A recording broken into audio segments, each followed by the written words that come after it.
Assalamualaikum warahmatullahi wabarakatuh. Perkenalkan, nama saya Ibu Yustiana SAGM KOMI, berasal dari Sekolah Tinggi Agama Islam Kota Sukabumi. Sebagai peserta PKDP 2024, saya akan memberikan video pembelajaran kepada saudara-saudara semua, yaitu mengenai psikologi manusia menurut Al-Quran. Mudah-mudahan bermanfaat. Sekian dan terima kasih. Assalamualaikum warahmatullahi wabarakatuh. Ini saudara-saudara, alhamdulillah, luar biasa, Allah mantap. Aduh, gimana, sehat semuanya ya? alhamdulillah, sehat walafiat Ibu. Alhamdulillah, Ibu juga sehat ya berkat doa kalian semuanya. Alhamdulillah, pada kesempatan ini kita masih diberi umur oleh Allah untuk dapat bertemu dan bertatap muka dengan Ibu.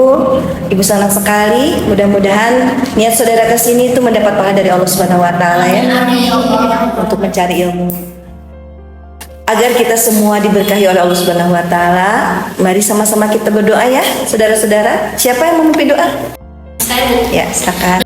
Teman-temanku semuanya, alangkah baiknya demi kelancaran pembelajaran kita hari ini, mari kita berdoa terlebih dahulu. Berdoa dimulai. Berdoa selesai. Kita absen dulu saudara-saudara ya. Hasna Gina, Hadir Bu. Ai, Hadir. Nuryu, Hadir. Yayu, Hadir. Dede, Hadir. ya, Rika. Hadir. Alhamdulillah, rajin-rajin semua ya. Mudah-mudahan saudara-saudara sehat semua ya. Amin. Karena memang kan ini 75% kehadiran itu menentukan penilaian akhir nanti.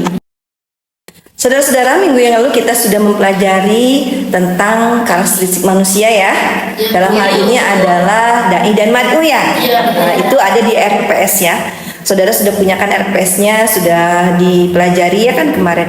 Nah, masih ingat gak apa itu karakteristik dari dai dan mad'u yang harus dimiliki oleh seorang yang ingin menjadi dai? Siapa yang masih ingat materi minggu lalu tentang karakteristik dai dan mad'u yang harus dimiliki? Ya. Untuk karakteristik seorang dai itu harus memiliki karakteristik sabar, Iya. ikhlas, dan menjadi contoh yang baik. Sedangkan untuk karakteristik seorang mad'u harus memiliki keinginan untuk berubah, lalu adanya ketertarikan dan berpikir rasional. Bagus sekali jawaban dari Dede. Tepuk tangan. Saudara-saudara, pada kesempatan ini kita akan mempelajari materi baru ya, yaitu tentang psikologi manusia menurut Al-Quran. Kita sudah tahu semuanya, psikologi ini berasal dari bahasa Yunani, yaitu apa? Yang artinya apa? Jiwa. Dan logos yang artinya Ilmu. Jadi secara alfiah, psikologi ini berarti Ilmu jiwa. pintar. Psikologi juga dapat diartikan sebagai ilmu yang mempelajari tingkah laku manusia. Jadi tingkah laku manusia ini dipelajari melalui psikologi. Baik itu secara individu, kelompok, maupun hubungannya dengan lingkungan. Nah,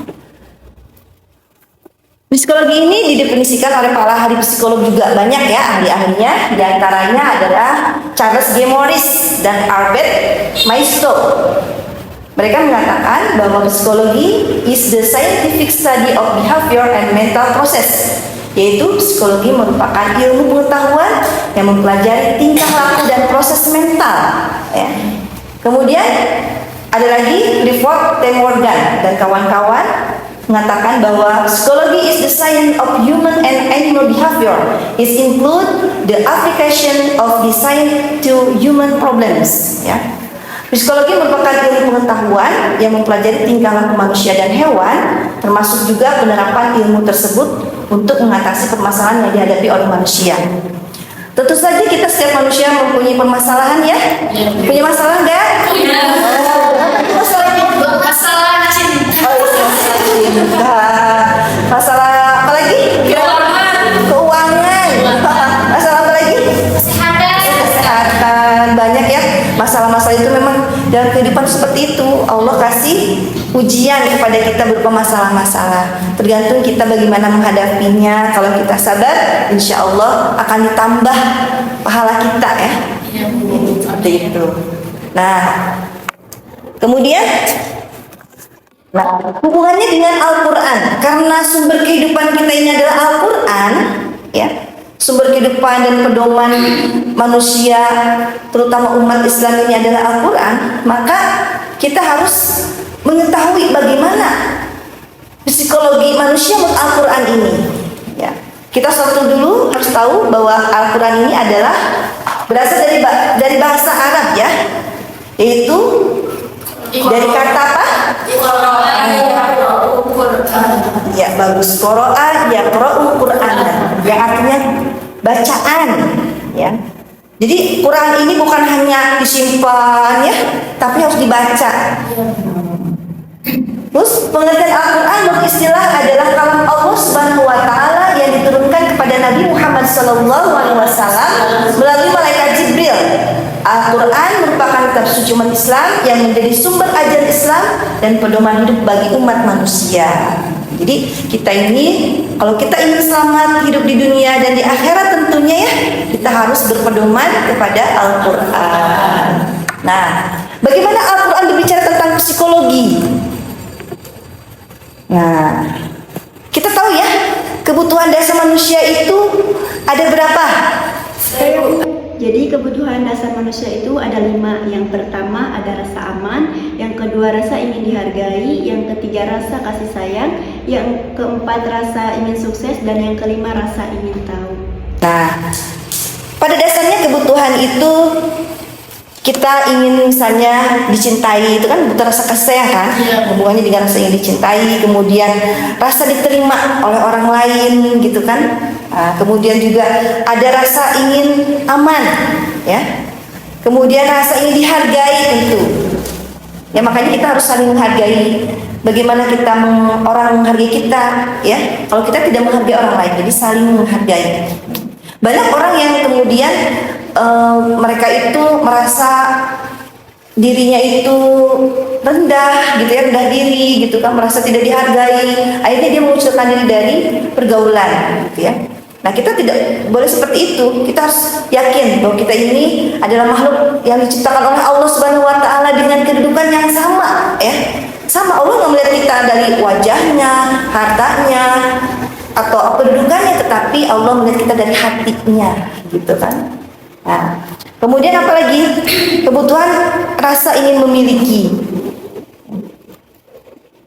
Ya, kemudian nah, ada 3 kelompok istilah yang digunakan Al-Quran untuk menjelaskan manusia secara totalitas, baik fisik maupun psikis, ya. Jadi Al-Quran ini berbicara tentang manusia atau sebutan manusia dalam Al-Quran ini dengan kata Al-Bashar, ya. Al-Bashar itu hubungannya dengan panca indera. Jadi manusia ini diciptakan oleh Allah dengan sebaik-baiknya. Laqad khalaqnal insana fi ahsani taqwim. Sesungguhnya aku menciptakan manusia itu dalam bentuk yang sebagus-bagusnya, ya. Makanya ini kita nggak boleh gimana, ya, hidung aku pengen maju kayak orang Arab, gitu kan. Ya udah, ukuran orang Indonesia segitu, gitu, nggak boleh dirubah lagi, gitu. Karena apa? Karena disesuaikan dengan iklim. Kalau di barat kan ada musimnya apa? Musim salju, kan, ya, musim gugur. Kalau di kita di Indonesia kan musim hujan dan kemarau. Ya, ya, makanya kita ini harus bersyukur. Yang kedua, saudara-saudara, bahwa istilah yang digunakan Al-Quran dalam menjelaskan manusia secara totalitas, baik fisik maupun psikis ini adalah manusia ini sebagai al-insan. Inna khalaqnal insan min nutfah. Jadi manusia ini diciptakan oleh Allah Subhanahu wa taala dari setetes mani. Dimana ketika manusia kemudian tumbuh, Allah memberikan manusia berupa perintah dan larangan. Allah ingin menguji manusia apakah dia itu menjalankan perintah dari Allah atau melanggar aturan dari Allah. Di situ. Jadi manusia itu kadang-kadang mereka bisa berbuat baik, kadang-kadang juga bisa berbuat salah. Jadi ketika kita mendapati manusia yang berbuat baik dan juga kadang dia berbuat salah, itu adalah manusiawi.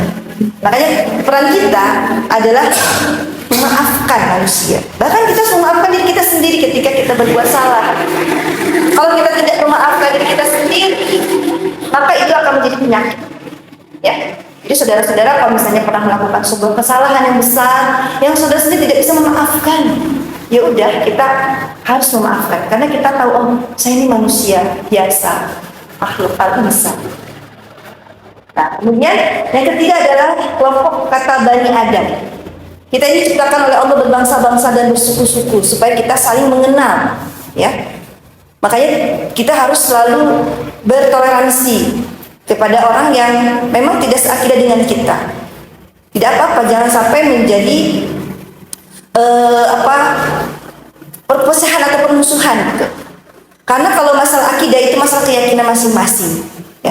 Ketika Rasulullah SAW sedang duduk, kemudian ada keranda mayat yang lewat di hadapan beliau, kemudian beliau berdiri. Kata sahabat, ya Rasul, kenapa engkau berdiri? Bukankah jenazah itu adalah jenazah orang kafir? Apa jawab Rasul? Wahai sahabatku, aku berdiri adalah untuk menghormati keberadaan dia sebagai manusia. Jadi Rasul pun mencontohkan bagaimana beliau menghargai orang lain walaupun dia orang kafir. Artinya bahwa itu Rasulullah sudah mengajarkan toleransi dari awal, gitu ya, seperti itu. Selanjutnya, psikologi manusia menurut Al-Quran seperti apa? Jadi di sini Al-Quran sering menyentuh aspek psikologi manusia dengan terminologi nafs. Jadi dalam jiwa manusia itu Al-Quran menemukan adanya nafs, ya, atau jiwa itu sendiri, psikologi itu sendiri, psikologis itu. Ini membuktikan bahwa Al-Quran sudah berperan aktif dalam proyeksi kepribadian manusia. Di samping peran Al-Quran sebagai penawar penyakit jiwa atau syifa. Jadi Al-Quran itu sudah memberikan solusi, penawar, obat untuk manusia supaya sembuh dari penyakit jiwanya. Makanya ketika ada misalnya orang yang stres, ya, stresnya tingkat tinggi misalnya, itu menggunakan metode ruqyah, dibacakan ayat-ayat suci Al-Quran, ya, supaya hatinya tenang, karena memang Al-Quran sebagai syifa, penyembuh, ya, untuk orang yang sakit. Jadi kalau saudara sakit, bisa merasa gelisah, tidak bisa tidur, ya, udah jam 12 kok aku nggak bisa tidur ya, bacalah Al-Quran, ambil air wudhu, baca Quran. Insya Allah ngantuknya kalau baca Quran mah ngantuk, bawaannya ngantuk, gak kayak buka medsos terus jam-jam ya, nggak kerasa. Nah, konsepsi manusia menurut Al-Quran, dalam Al-Quran digambarkan bahwa manusia diciptakan dari tanah dan setelah itu Allah memberinya ruh. Silakan ayatnya dibaca.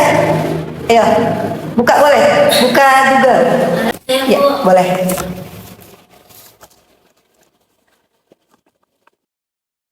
A'udzu billahi minasy syaithanir rajim. Bismillahirrahmanirrahim. Idz qala rabbuka lil malaikati inni khaliqun basharan min tin fa idza sawaituhu wa nafakhtu fihi min ruhi faq'u lahu sajidin. Shadaqallahul azim. Senada dengan ayat yang tadi sudah dibacakan oleh teman kita, Nuryu, ada ayat lain yaitu di surah Al-Hijr ayat 28 dan 29. Silakan siapa yang membaca? Ya, silakan. Artinya, dan ingatlah ketika Tuhan berfirman kepada malaikat, sesungguhnya aku akan menciptakan seorang manusia dari tanah kering yang berasal dari lumpur hitam yang diberi bentuk. Maka apabila aku telah menyempurnakan kejadiannya dan telah aku tiupkan ke dalamnya ruh ciptaanku, maka tunduklah kamu kepadanya dengan bersujud. Quran. Saudara-saudara, dari orang yang mengenai anatomi manusia tadi menjelaskan bahwa elemen utama dari realitas manusia adalah jiwa yang disebut dalam Al-Quran dengan istilah an-nafs tadi, ya. Nah, elemen berarti bagian fundamental, yaitu bagian pokok dari sesuatu. dalam hubungan dengan sertifikasi jiwa, bahwa elemen jiwa berada sisi jiwa yang menjadi dasar dalam susunan organisasi jiwa manusia. Jadi dari semua susunan jiwa manusia itu, an-nafs inilah yang dalam Al-Quran menjadi perhatian. Kenapa? Karena dalam an-nafs ini sebagai dasar elemen fisikis manusia mampu mewadahi dimensi-dimensi lainnya. Apa saja?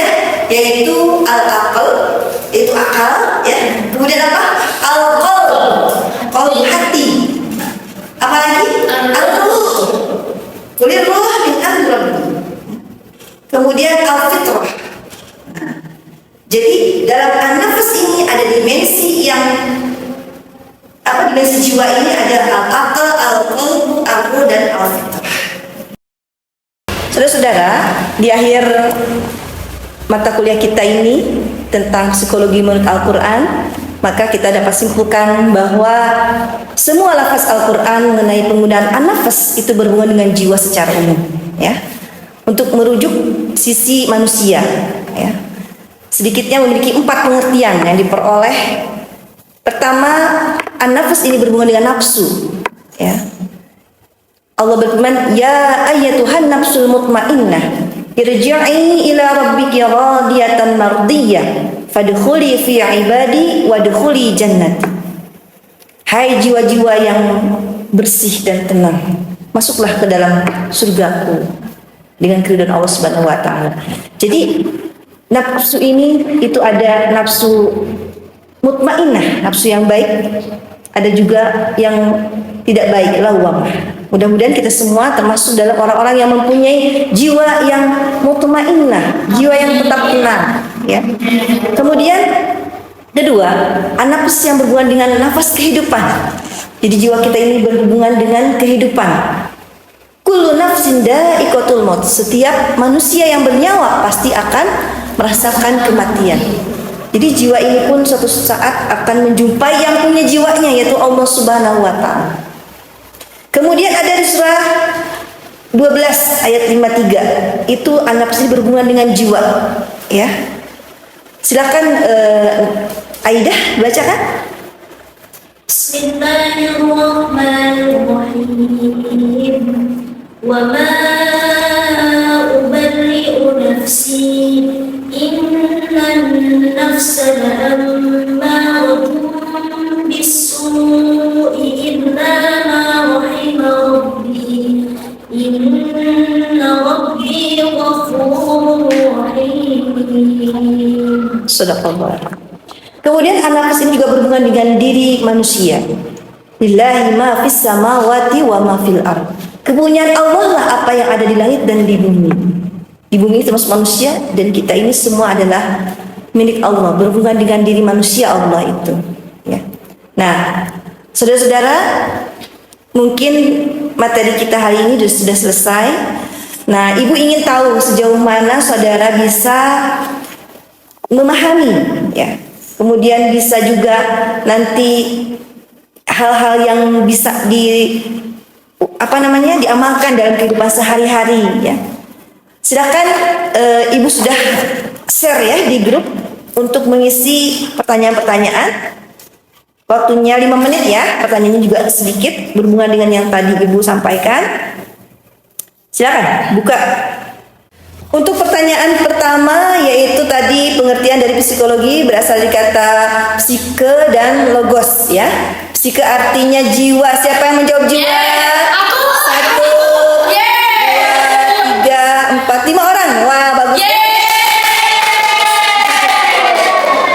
Oke, mantap. Selanjutnya nomor 2. Pertanyaan nomor 2. Iya, berasal dari bahasa apa? Psikologi ini berasal dari bahasa Yunani.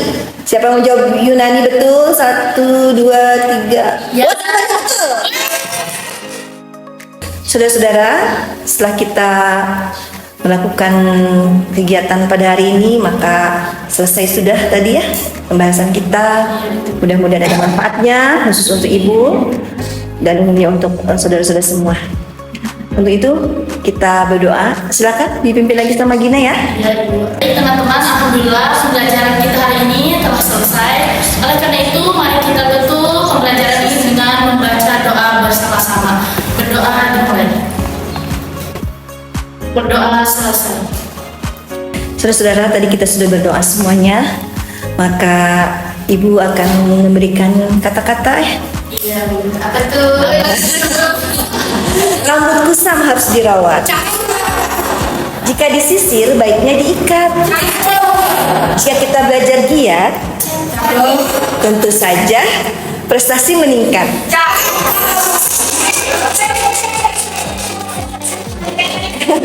Sekian dan terima kasih. Wabillahi taufiq wal hidayah. Wassalamualaikum warahmatullahi wabarakatuh.